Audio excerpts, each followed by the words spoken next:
J'ai envie de parler de comment apprendre à s'en foutre. C'est un art que j'essaie de développer en ce moment, c'est l'art de s'en foutre. Par l'art de s'en foutre, je parle du fait de juste apprendre à se concentrer sur ce qui compte vraiment, sur l'essentiel.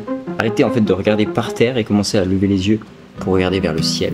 En fait, juste pour commencer à vivre selon tes propres règles et plus selon une identité que tu t'es créée, selon juste commencer à s'en foutre de ce que pensent les autres et à vivre en dehors de tes peurs, aligné avec ce qui t'anime. Et là où on se trompe, je pense, c'est qu'on voit l'art de s'en foutre comme quelque chose qui s'obtient, alors qu'en réalité c'est l'inverse. C'est plus chercher à lâcher, abandonner. Il n'y a rien à vouloir acquérir, c'est plus relâcher les boulets qui nous tiennent. On se prend tellement au sérieux dans notre société, c'est un fait. Les gens sont tout le temps stressés par des choses qui sont bien souvent, d'un point de vue plus large, assez insignifiant. On s'inquiète des embouteillages, de ce que pourraient penser les autres. Si on fait ci ou ça, on accorde de l'importance aux informations à la télé, à une personne qui a un comportement qui nous énerve. On regarde vers le sol avec nos petites préoccupations au lieu de regarder vers le ciel et de prendre de la hauteur. Mais au final, est-ce que ça compte vraiment dans le grand schéma de la vie, tout ça? Se focaliser sur ces petites préoccupations, ça nous fait oublier le caractère phénoménal de notre existence, notre place dans l'univers. La conséquence de tout ça, c'est qu'on oublie de sourire, de rigoler, de lâcher prise. On vit des vies à 1000 à l'heure, comme si tout ce qu'on faisait, disait, était ultra important. On vit comme si on n'allait pas mourir. On vit dans une peur constante qui nous paralyse. La peur de manquer, d'argent, de relations. On s'inquiète du regard des autres et nos actions dépendent de ce qu'on pense, que pensent les autres autour de nous, au lieu de dépendre de ce que nous dit notre cœur. Mais la question c'est, est-ce qu'on a vraiment envie de vivre notre vie comme ça? Notre court passage sur Terre comme ça? Je crois que je commence vraiment à comprendre ce que je veux dans la vie. Genre l'attitude que je veux avoir en vivant ma life. Et je sais que c'est genre être un peu un voyageur de mon existence. Qu'est-ce que c'est poétique? Parce que quand on prend conscience de ce qu'on est à une échelle plus profonde, la Terre, l'univers, toutes les petites préoccupations, elles deviennent absurdes. Ça fait que genre, je sais que j'ai pas envie de me concentrer sur ces genres de préoccupations minuscules qui pourrissent ma vie alors que je suis absolument que dalle dans cet univers, tu vois. Enfin, j'ai envie d'être conscient de ça tout le temps. Il y a 2 ans, j'avais peur de me lancer sur les réseaux sociaux. D'un point de vue purement factuel, il y avait en vrai aucun danger, tu vois. La peur, elle était juste infondée.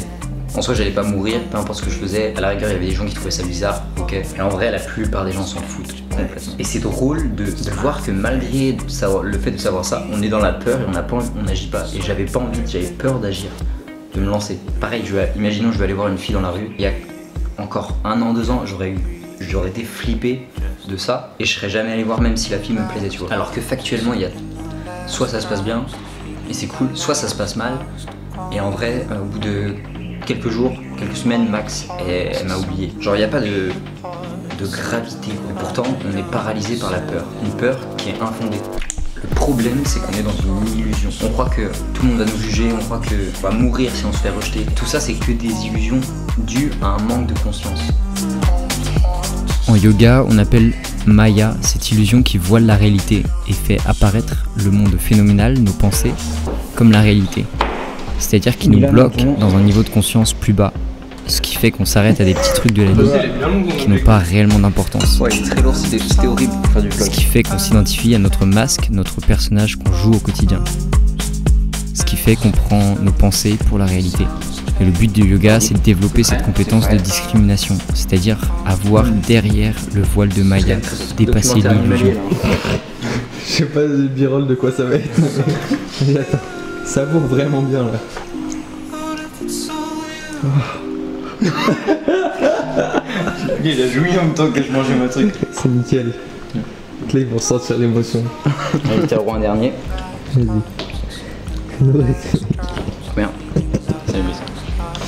Je vais le mettre en slow motion plus. Voir que je vais pas mourir si je vais voir cette fille dans la rue. Cette capacité, c'est ce qui m'a permis de voir que si je postais pas cette première vidéo, il y a 2 ans, je n'écoutais pas le cœur, mais que j'agissais dans la peur. Et que cette peur du rejet est complètement absurde face au tout, l'univers, la nature.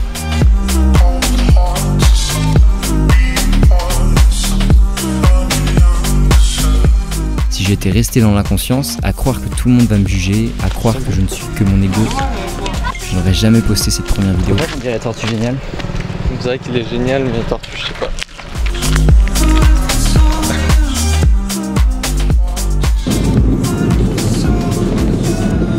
ça qu'aujourd'hui je m'efforce au quotidien de développer ma conscience, développer cette capacité de discrimination.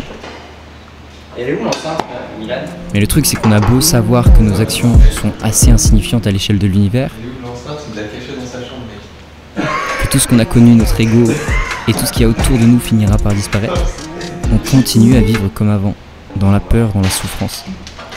La solution pour apprendre à s'en foutre une bonne fois pour toutes, c'est de développer sa capacité de discrimination, c'est-à-dire sa conscience. La question, c'est de quelle conscience on parle. I was patient, now my eyes go glacial. I was trapping out the vacant till I got some paper. I was looking for the smoke and then I got some straightening. Du coup, quand je parle d'être conscient, je parle pas d'être conscient juste intellectuellement, de l'immensité de l'univers, de notre petitesse dans ce monde, ou du fait qu'on va mourir.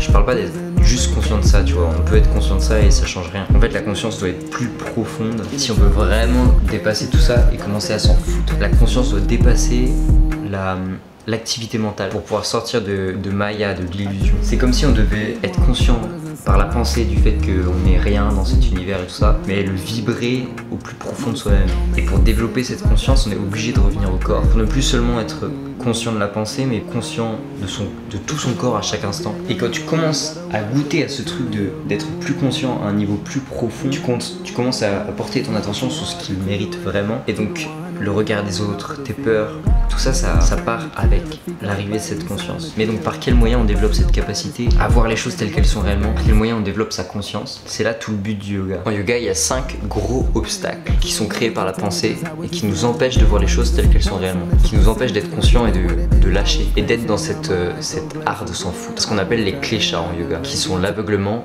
l'ego, le désir de prendre, le refus d'accepter et la peur de la mort. Et inconsciemment, au quotidien, on est piégé dans ces 5 formes de la pensée, ces 5 obstacles qui nous empêchent de vivre la vie qu'on a vraiment envie de vivre, de faire ce qui nous anime et de s'en foutre un petit peu. Parfois je suis seul, je repense à elle. Le premier klesha, c'est avidya, l'ignorance. C'est pas uniquement l'ignorance intellectuelle, mais une ignorance plus profonde, spirituelle si tu veux. Une ignorance existentielle qui voile notre perception de la réalité. On oublie notre caractère temporaire, qu'on est juste un recyclage incessant de la nature, qu'on fait partie d'un tout qui dépasse notre compréhension et qu'on est tous interconnectés. Ce qui nous amène à nous identifier à des choses temporaires, comme notre corps, nos émotions, nos possessions, notre ego. On oublie tellement rapidement notre place dans l'univers. On vit dans un petit prisme de conscience au lieu d'être conscient de manière exponentielle. J'aimerais bien me venger, mais je te dis j'ai changé. Si tu me disais viens chez moi, je viendrai pas. Parfois je suis seul, je repense à elle. Parfois je suis seul, je repense à elle et moi. Je me refais des films, je me refais des scènes. Agir selon le regard des autres, par exemple, c'est être dans cette illusion. On ne peut pas savoir ce que pense l'autre. La pensée, c'est le fruit de sa propre expérience, de son éducation, de ses gènes. Or, vu que tout le monde est différent, tout le monde pense différemment. Cette ignorance, c'est la base de ce qui nous empêche de vivre comme on l'entend. Le second klesha, c'est asmita, l'ego. C'est le résultat de avidya. L'ignorance. C'est parce qu'on est dans une illusion qu'on a le sentiment de l'ego. L'ego, cette personnalité, ce masque qu'on se crée avec notre histoire, ce que les autres ont pu dire de nous, ce qu'on pense de nous. Tout ça c'est ta tête, mais j'y pense trop la nuit. Pourquoi tous ceux qui t'entourent, je les vois comme mes amis. C'est notre attachement à une identité basée en grande partie sur notre passé, notre environnement. Une identité qui reste que temporaire.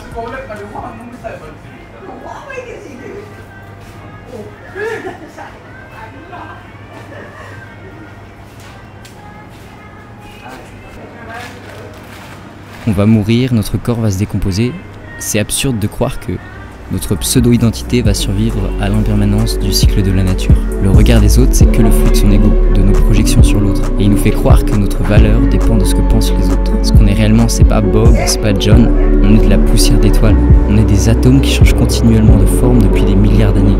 Se détacher de son ego, c'est commencer à être réellement soi-même et enfin se détacher du regard des autres.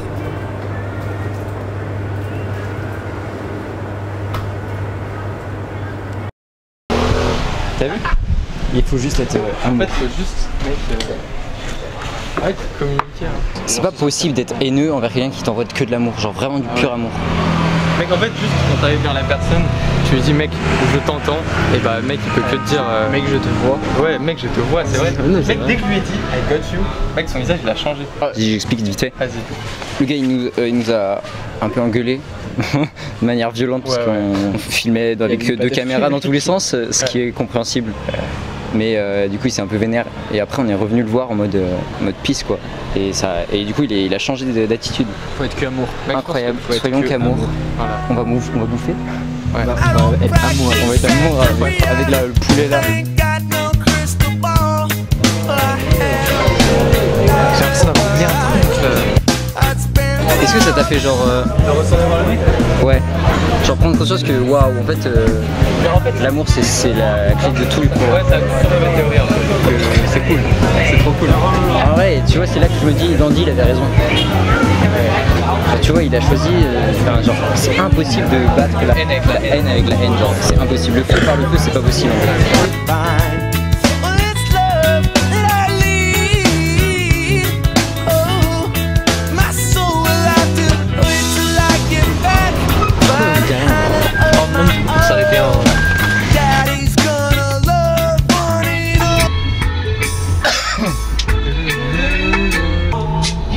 And the moon is the only should crumble to the sea.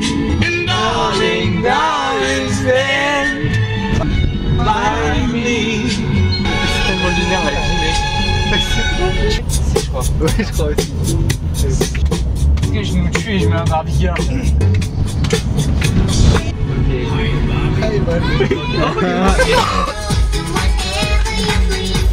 Everything. Yes. Je sais pas si...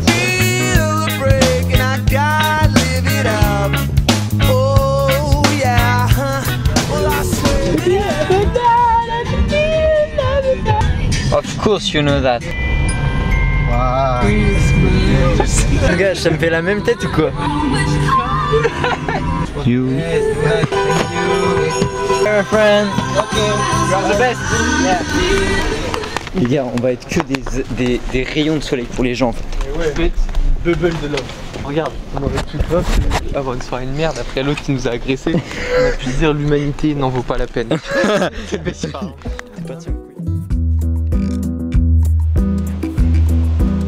Le troisième clé-chat, c'est Raja, c'est le désir de prendre. Aujourd'hui, on est constamment dans cette idée de vouloir prendre. Et quand on désire quelque chose, on souffre de ne pas l'avoir. Et quand on obtient l'objet de son désir, on souffre de l'ennui de l'avoir. Dans tous les cas, le désir, même s'il crée un plaisir temporaire, il est constamment accompagné d'une sorte de souffrance qui crée un cycle de plaisir-souffrance incessant. Ça nous enferme là-dedans. Le quatrième clé-chat, il est en lien avec ce troisième clé-chat, c'est Vesha, l'opposé de Raja. C'est le refus de ce qui est, c'est la résistance, c'est retenir les choses au lieu de les lâcher. C'est souvent lié à la peur de souffrir. Ton désir, on finit par souffrir, mais l'inverse est aussi vrai. Quand on refuse ce qui est, on finit forcément par souffrir, parce qu'on voudrait que les choses soient différemment que ce qu'elles sont. La seule réponse adéquate face à ces deux choses, c'est de dire oui, c'est de relâcher. On est constamment en train de retenir quelque chose parce qu'on n'accepte pas ce qui est, et si on veut vivre avec légèreté, commencer à s'en foutre de ce que pensent les autres, on est obligé de lâcher quelque chose, abandonner. Et la posture de yoga, c'est un entraînement à ça. Si on veut ressentir tous les bénéfices du yoga, on est obligé de à la fois être hyper stable dans la posture, mais à la fois d'être dans cet état de lâcher prise, où on n'attend rien, on est juste dans l'instant, à prendre ce temps pour nous. En fait, la posture de yoga est par excellence l'entraînement à l'art de se foutre, parce qu'on cherche à relâcher et plus à retenir les choses. Le dernier clé-chat, c'est la peur de la mort.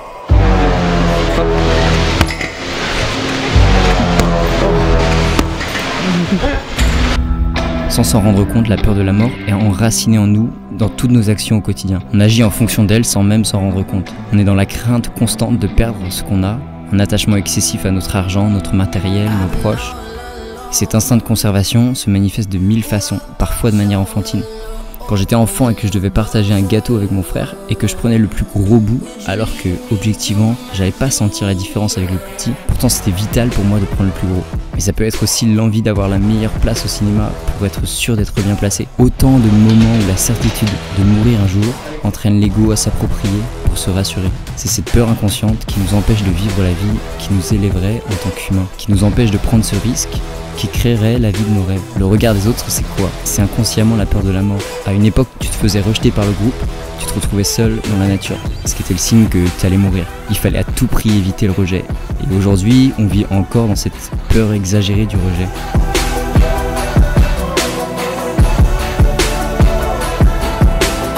Ces 5 clés-chats nous empêchent de vivre avec légèreté la vie qui nous anime réellement. L'ignorance nous fait oublier qui nous sommes vraiment, l'ego nous pousse à chercher l'approbation des autres, nous maintient dans une pseudo-identité qui ne correspond pas toujours à qui l'on est réellement. Le désir nous bloque dans une souffrance liée à l'insatisfaction et à la dépendance, au plaisir. Le refus crée en nous un boulet énorme de résistance, de peur, de stress qui nous empêche d'accepter ce qui est et de flotter dans notre existence.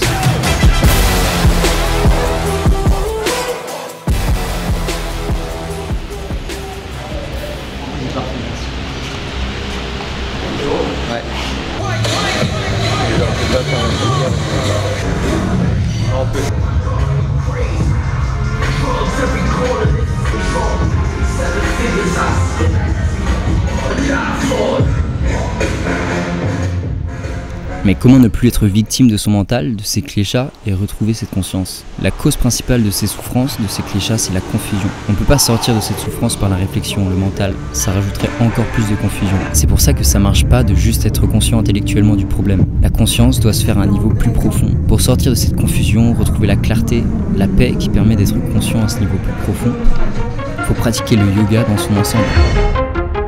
Et pour sortir de cette confusion, retrouver la clarté mentale, la paix qui permet d'être conscient à un niveau plus profond, il faut pratiquer le yoga dans son ensemble. Les 8 branches du yoga. On fait trop l'erreur de se dire que quand on se met au yoga, de juste faire des postures et on croit que ça va changer notre vie. Mais sauf qu'en faisant ça, on prend le yoga comme une activité comme une autre, ce qu'il n'est pas. C'est pas seulement des postures, de la méditation, c'est toute une philosophie de vie, un mode de vie, une façon d'aborder la vie. Chacune des branches du yoga, de ces 8 branches du yoga, agissent sur différentes facettes de nous-mêmes, de notre corps et notre esprit, et nous amenant vers cette joie, cette clarté mentale, cette paix. Et c'est cette paix, cette clarté qui nous permet d'apprendre à s'en foutre. Et c'est pour ça qu'au quotidien, je m'efforce à appliquer tous les principes de vie du yoga, à faire du yoga chaque jour, parce que j'ai compris que si je voulais vivre une vie sans regret, une vie dans la joie, où je fais ce qui me plaît, sans avoir peur du regard des autres, je réalise de grandes choses, des choses qui m'animent profondément, je devais passer par cet outil qu'est le yoga. C'est sortir des clés-chats, ces obstacles mentaux qui nous font passer à côté de notre vie. Le yoga, c'est le chemin pour se libérer de ces clés-chats, ces choses dans notre tête qui nous empêchent de s'en foutre.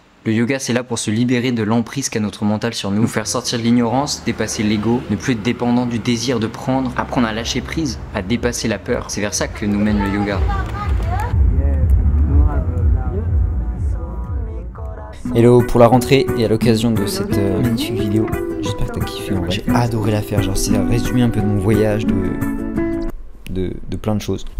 Et donc pour la rentrée, je fais une promotion sur mon programme de yoga si tu penses depuis un moment à t'y mettre ou si juste cette vidéo t'a aidé à comprendre l'intérêt du yoga, bah c'est peut-être le bon moment de prendre une nouvelle direction dans ta vie grâce à cet outil qu'est le yoga, cet outil qui moi personnellement m'a changé ma vie et j'ai vraiment pas peur de le dire. Donc je t'offre 100 € pour la rentrée, j'espère que t'en feras bon usage et que tu vas en profiter. 7 séances de yoga, une séance du matin pour te créer une routine du matin, une séance du soir. Je te laisse aller voir pour plus d'infos sur la page du programme qui est dans la description. T'as accès aussi à 10 podcasts sur la philosophie du yoga, liés un peu à ma philosophie de vie aussi. On voit des principes du yoga, on voit aussi des auteurs, des concepts qui m'ont marqué comme Nietzsche, Carl Jung. Bref voilà, si tu veux débloquer une vie extraordinaire grâce au yoga, t'as 100 € offerts avec le code rentrée 100. J'ai pas trouvé mieux comme code. C'est valable que 7 jours, après ça redeviendra au prix normal. Tout est dans la description. Sur ce, je te dis à plus. Ciao. Imagine comment tu agirais, vivrais si tu étais conscient de ta place dans l'univers de manière constante. Si t'en avais plus rien à faire de ton ego, si tes cellules vibraient cette conscience que tu n'es que de passage sur Terre, sous cette forme mais qu'à la fois tu en fais partie intégrante, tu fais partie de ce tout qui t'entoure. Comment t'en aurais plus rien à faire du regard des autres, de tes peurs, de tes doutes, des pensées négatives? Il y en aurait sans doute encore, mais juste t'en aurais plus rien à faire. C'est ça le but du yoga, être conscient de sa place dans l'univers au plus profond de soi-même à chaque instant.